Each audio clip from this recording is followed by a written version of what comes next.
போன மாதம் ட்ரிவாண்ட்ரத்தில் கேரளாவுடைய civil supplies and consumer affairs minister Anil sir, அந்த மினிஸ்டர் கிட்டத்தட்ட 1.5 வருஷமா என்ன செஞ்சுட்டு இருந்தாங்கன்னா, அதுக்கான எல்லா அசோசியேஷன் ட்ரேட் யூனியன்ஸையும் மீட்டிங் கூப்பிட்டு இந்த மாதிரி சென்ட்ரல் கவர்மெண்ட் ரூல்ஸ் போட்டிருக்கப்பா, கேரளாவில் நம்ம கைட்லைன்ஸ் கிரியேட் பண்ணணும், நீங்கள்லாம் உங்களுடைய கருத்துக்களை சொல்லுங்க அப்படின்னு சொல்லிட்டு 1.5 வருஷமா கிட்டத்தட்ட 7-8 மீட்டிங் கண்டினியூஸாக நடத்திட்டு இருந்தாரு.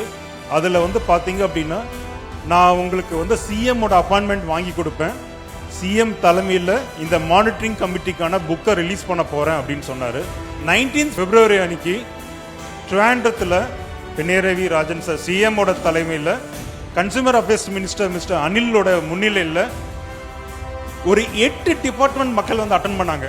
அந்த 8 டிபார்ட்மெண்ட் யாருன்னு பார்த்தீங்கன்னா, GST commissioner, secretary revenue department, secretary legal metrology department, income tax coming under revenue, secretary FSSAI, DGP police. So ஒரு 7 பேர் இந்த மானிட்டரிங் கமிட்டியில் முக்கியமான ஆட்கள். அந்த 7 பேருமே ஸ்டேஜில் உட்காந்துருந்தாங்க. அவங்க முன்னிலையில் டைரக்ட் செல்லிங்கான கேரளா கவர்மெண்ட்டுக்கான கைட்லைன்ஸ் பிளஸ் மானிட்டரிங் கமிட்டிக்கான புக் வெளியிடப்பட்டது, கெசட் வெளியிடப்பட்டது.